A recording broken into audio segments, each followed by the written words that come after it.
country, a member of the rock music scene is dead.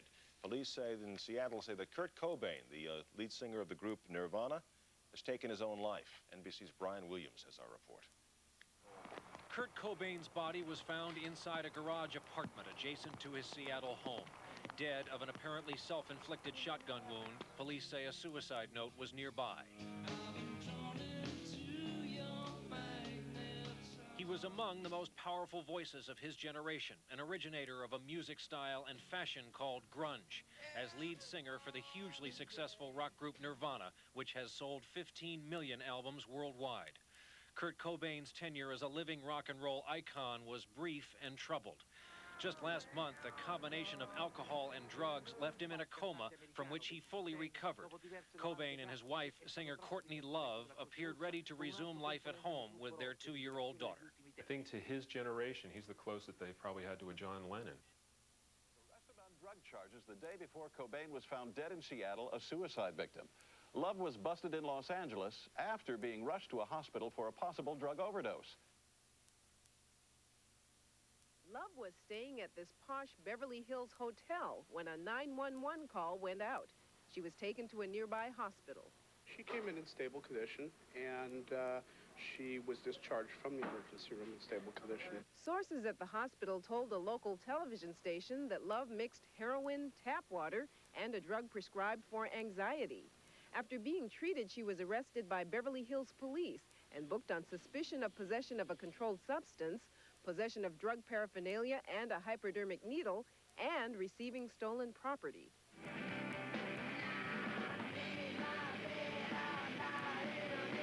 Love, who is lead singer of the band Hole, claims she did not overdose on heroin.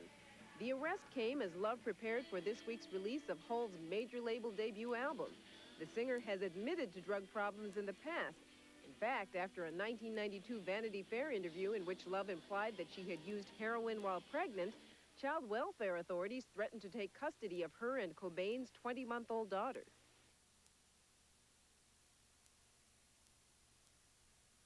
Don't touch that. It's got a bunch of other people's spittle all over it. Healthcare professionals say it's difficult to predict whether her arrest will raise new concerns. If it isn't clearly presenting danger to the child at the time, you can report that. Oftentimes the officials will not act upon those reports. The important issue is whether or not at the moment the child is at risk. Love was released from jail after posting $10,000 bail. She's due to make a court appearance next month. Continue to mourn Kurt Cobain, and last night in Seattle, thousands turned out to pay tribute to Nirvana's lead singer, who committed suicide on Friday. A candlelight vigil was held for Cobain in his hometown of Seattle, where fans gathered to remember the 27-year-old singer. When they finally announced it was him, I pulled over, and I was there for like 20 minutes to half an hour just crying right there. Every time I hear a song, I picture him up on stage, you know. I just don't understand it, that's all. Just 3 days after her alleged overdose, Love was in Seattle, where she stayed with Cobain's mother. At the same time, 5,000 fans gathered at a candlelight vigil to remember Cobain. The singer's widow prepared a taped message for the crowd and read portions of Cobain's suicide note. Clearly distraught, Courtney Love frequently interrupted her husband's final words to vent her own outrage. I'm not going to read you all the note because it's none of the rest of your business, but some of it is to you. I don't really think it takes away his dignity to read this, considering that it's addressed to most of you. He's such an asshole. This note should be pretty easy to understand. All the warnings from the book Rock 101. I haven't felt the excitement of listening to, as well as creating music, along with really writing something for too many years now. I feel guilty beyond words about these things. For example, when we're backstage and the lights go out and the manic roar of the crowd begins, it doesn't affect me the way in which it did for Freddie Mercury, who seemed to love and relish in the love and adoration from the crowd. Well, Kurt, so what? Then don't be a rock star, you asshole. Which is something I totally admire and envy. The fact is, I can't fool you, any one of you. It simply isn't fair to you or to me. The worst crime I can think of would be to pull people off by faking it, pretending as if I'm having 100% fun. I've tried everything within my power to appreciate it, and I do. God, believe me, I do, but it's not enough. I'm too sensitive. Oh, I need to be slightly numb in order to regain the enthusiasm I once had as a child. On our last 3 tours, I've had a much better appreciation of all the people I've known personally and as fans of our music, but I still can't get out the frustration, the guilt, and the empathy I have for everybody. There's good in all of us, and I simply love people too much. So why didn't you just f***ing stay? Thank you all from the pit of my burning, nauseous stomach for your letters and concern during the last years. I'm too much of an erratic, moody person that I don't have the passion anymore. And so remember, and don't remember this because this is a f***ing lie.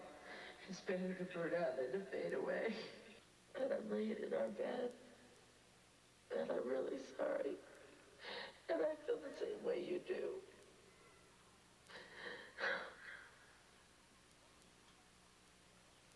I'm really sorry, you guys.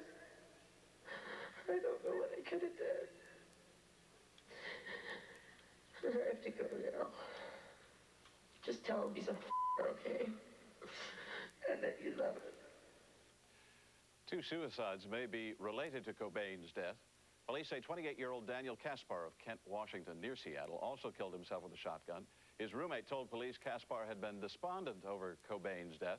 And a teenage boy in Redlands, California, east of Los Angeles, also shot himself to death Tuesday while listening to Nirvana's music.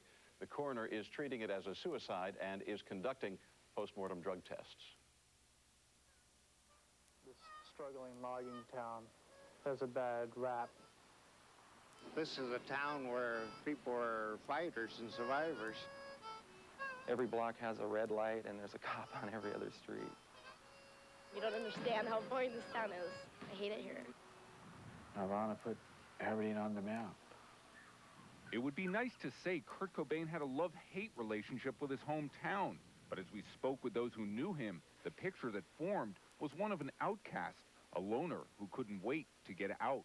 He would be shunned in a sense, you know, that, well, where do I fit in, you know, because I'm supposed to play Little League or you know, I'm supposed to play sports. So, I mean, there's nothing wrong with him or nothing, but Kurt didn't do it. Good evening, Claude Ioso of Daily World. You guys got anything going on today? Claude Ioso has been covering the Cobain phenomenon for the local paper, the Daily World. He struggled in Aberdeen in high school because he was a sensitive artist. And in Aberdeen, there's not that much room for sensitive artists in high school.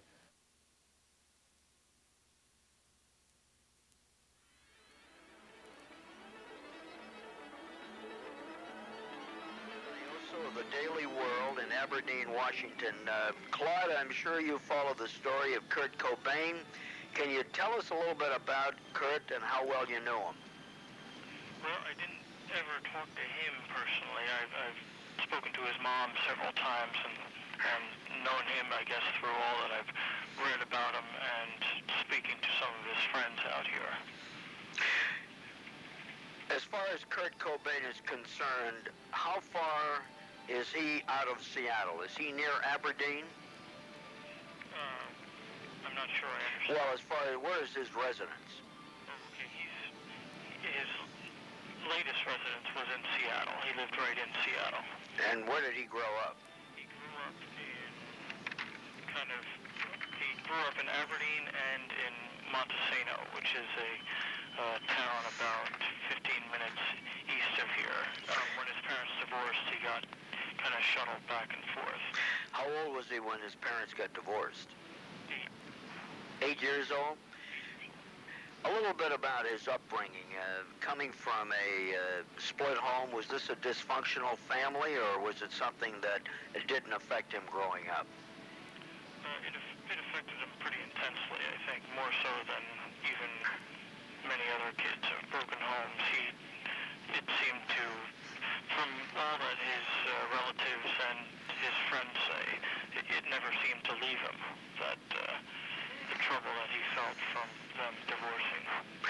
Do you think that had anything to do with the type of music that he played?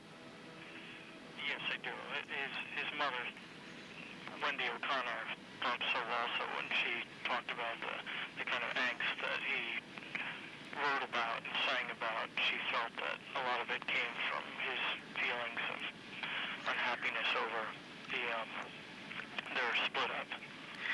You know, something that everybody can't seem to resolve, it is very difficult. He had a beautiful wife, Courtney, and he had a child. This was not enough incentive to live? Well, why he killed himself, that's the real hard question. It seems to me you could pick any cause you wanted, and it was part of the mix. Drug addiction, troubles with suicide, access to guns, broken home, you name it, he seemed to be troubled by it.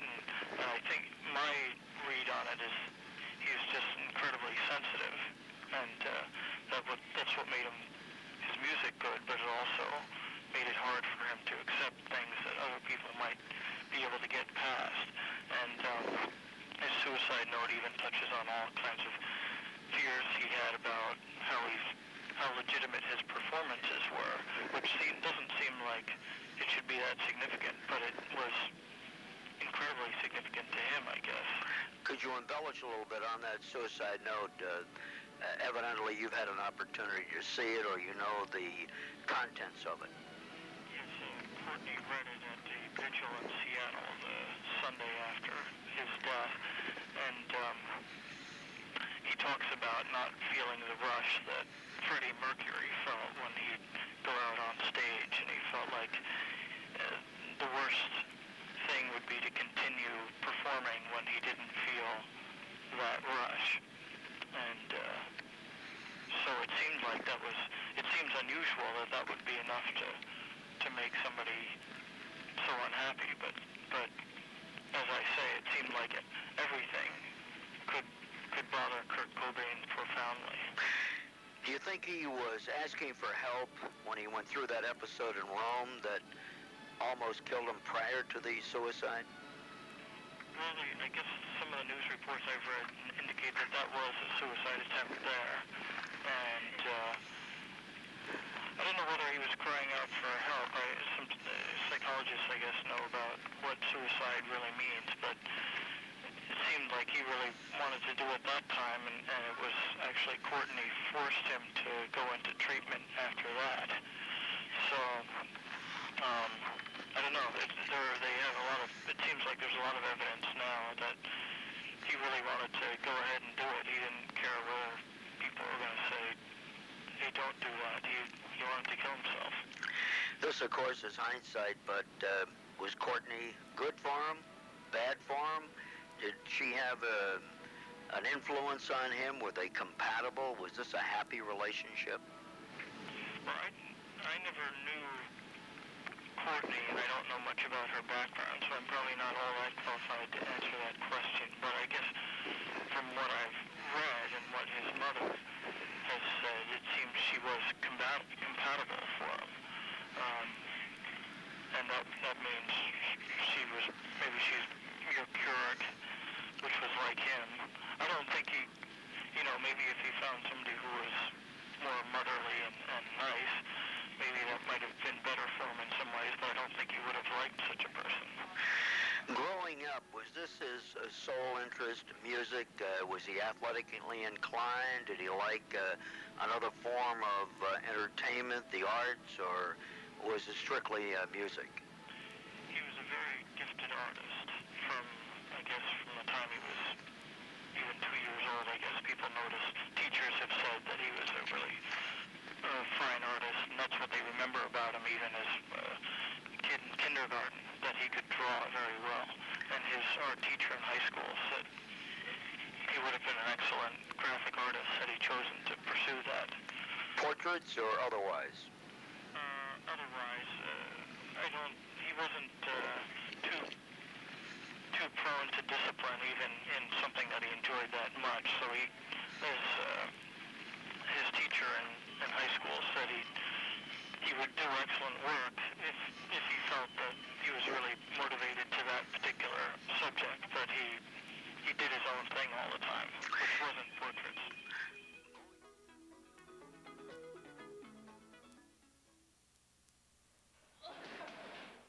been years since Cobain went to school here, but some kids can still understand his alienation.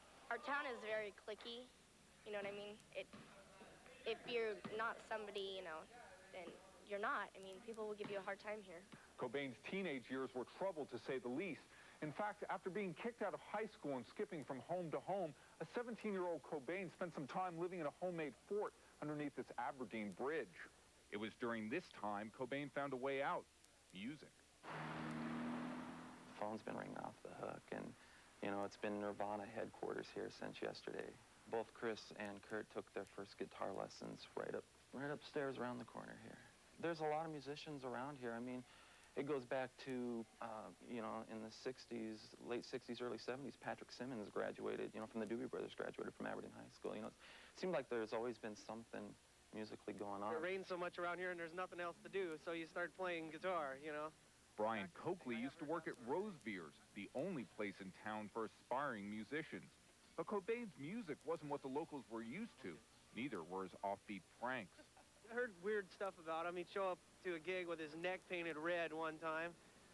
I guess to just piss off the rednecks. He knew what he had to say, and he said it whether people liked it or not. Some in this small town, it is hard to understand why it ended the way it did. There was a way out for Kurt, but he never found it.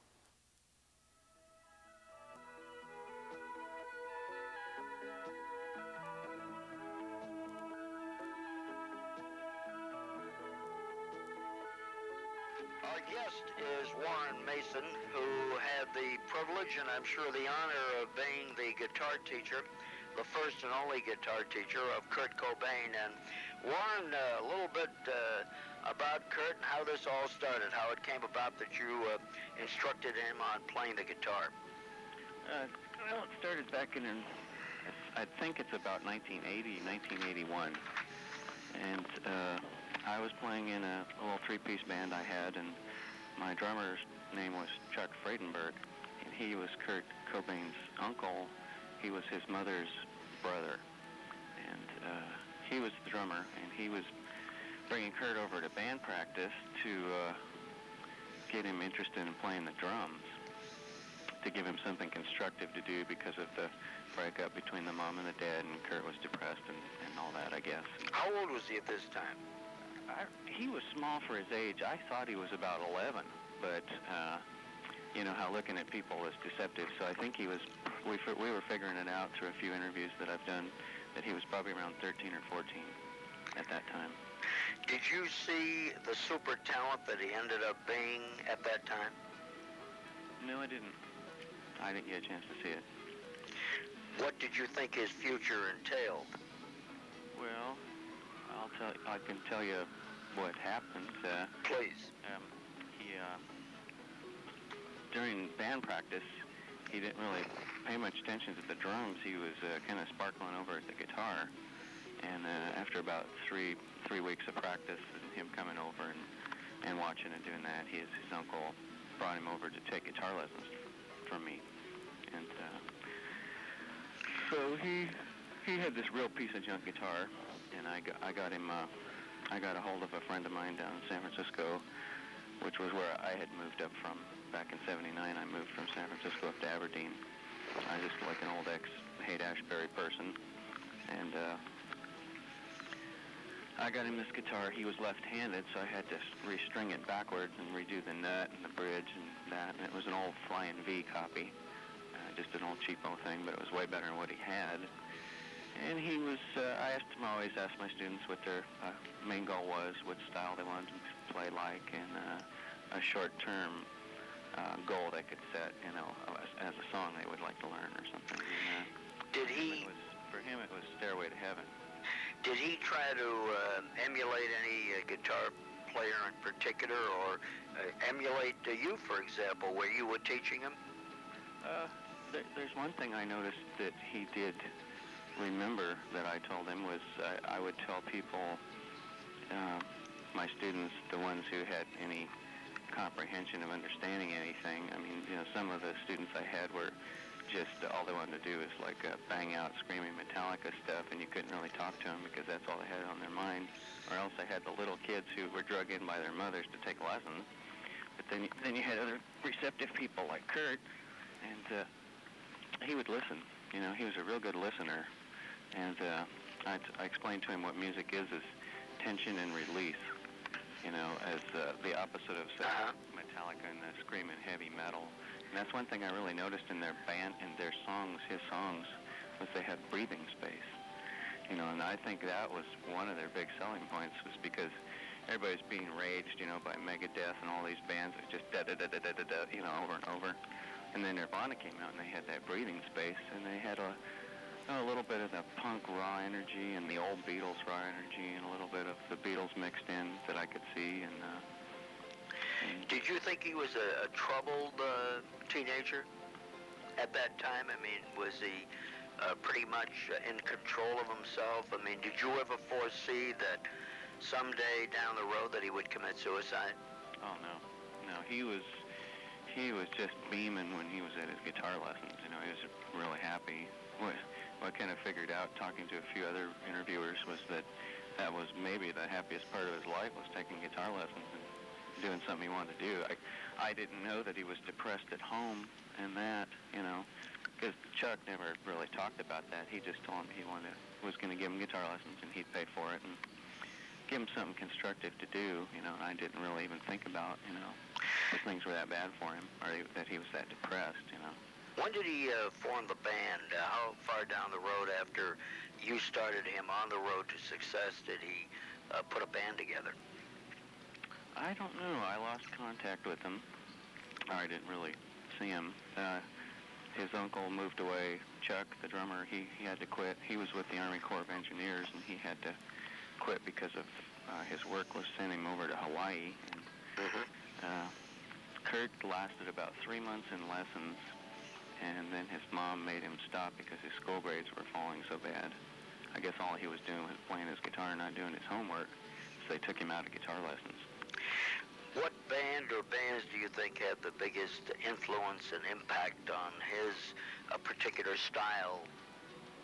The Beatles. That was one of his big influences back then. That was one of my big influences. I usually told my students who my influences were Jimi Hendrix, Beatles, and blues, mainly blues in general. And then he kind of, I think, took that. I made him a tape of a lot of various different things, you know, Jimi Hendrix, old blues stuff. There's a mixture of a lot of stuff I liked to get kids to listen to it and to see if there's anything in there they would like. And it's stuff that you don't really hear on the radio much at all. Some of it you don't hear at all on the radio.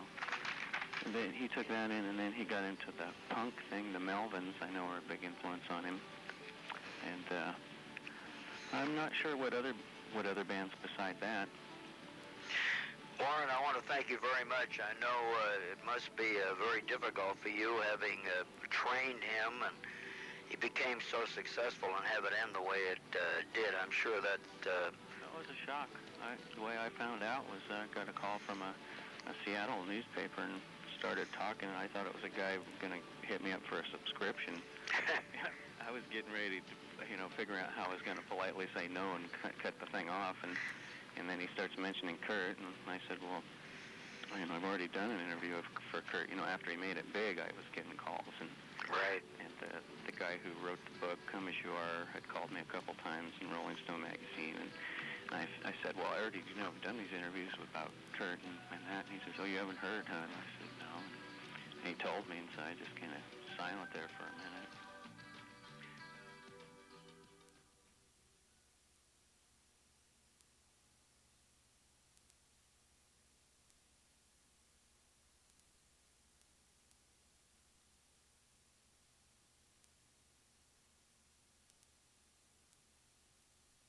Are clearly and dramatically improving.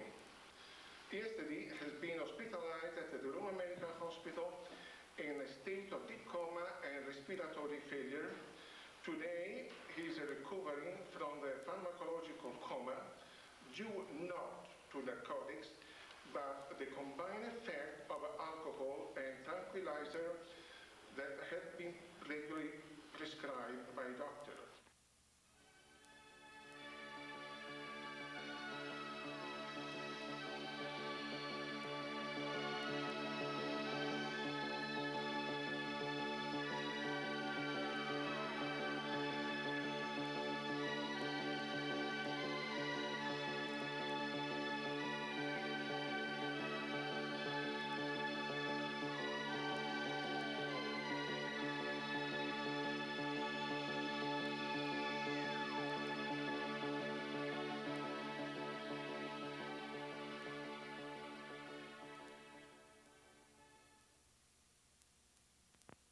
Electrician was going to do some repair work.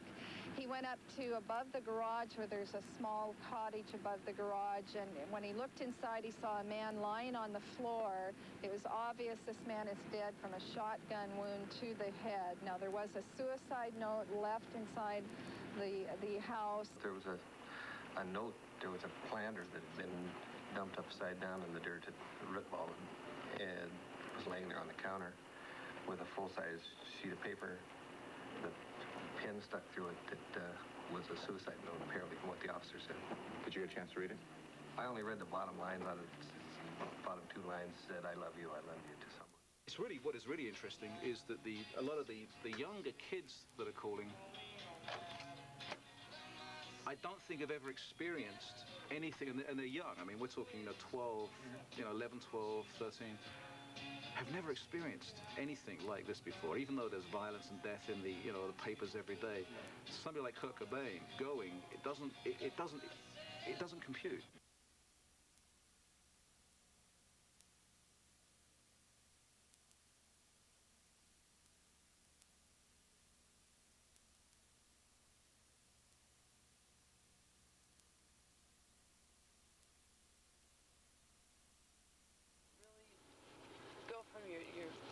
The best spiritual place you can, for his sake, because he doesn't want to be known for being a drug addict, and he doesn't want to be known for being a loser or anything that Rush Limbaugh called him.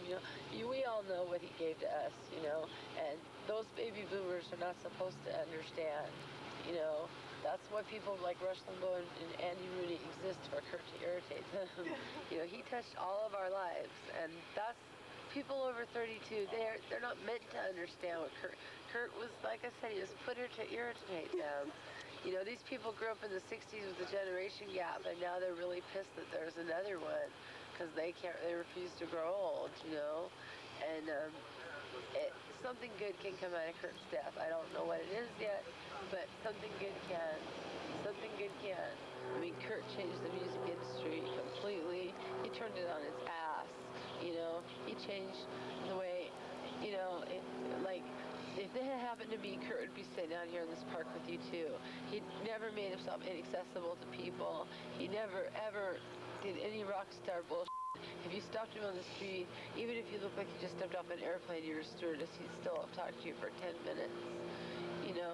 He was so good that way and had no attitude, and I wish he'd had a little more attitude because that might have helped. But what would have helped more than anything was no guns. So just try and do that, all right? All right. Thank you. I'm sorry if I'm making you more upset. I don't really know what to say. I feel the same way you guys do. If you guys don't think that I used to sit in this room when he played guitar and sang and feel so honored to be near him, you're crazy. Anyway, he left a note. It's more like a letter to the editor. I don't know what happened. I mean, it was gonna happen. But it could have happened when he was 40. He always said he was gonna outlive everybody and be 120. I'm not gonna read you all the note because it's none of the rest of your business, but some of it is to you. I don't really think it takes away his dignity to read this, considering that it's addressed to most of you. He's such an asshole. But what you ought to say, asshole, really loud.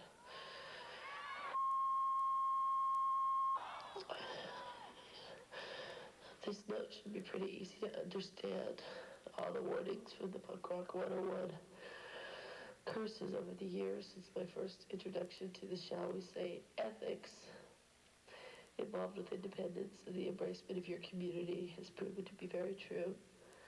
I haven't felt the excitement of listening to as well as creating music, along with really writing something for too many years now. I feel guilty beyond words about these things. For example, when we're backstage and the lights go out and the manic roar of the crowd begins, it doesn't affect me the way in which it did for Freddie Mercury, who seemed to love and relish in the love and adoration from the crowd. Well, Kurt, so f***ing what? Then don't be a rock star, you asshole. Which is something I totally admire and envy. The fact is, I can't fool you, any one of you. It simply isn't fair to you or to me. The worst crime I can think of would be to pull people off by faking it and pretending as if I'm having 100% fun. No, Kurt, the worst crime I can think of is for you to just continue being a rock star when you hate it and just stop. Sometimes I feel as I should have a punch-in time clock before I walk out on stage. I've tried everything within my power to appreciate it, and I do. God, believe me, I do, but it's not enough.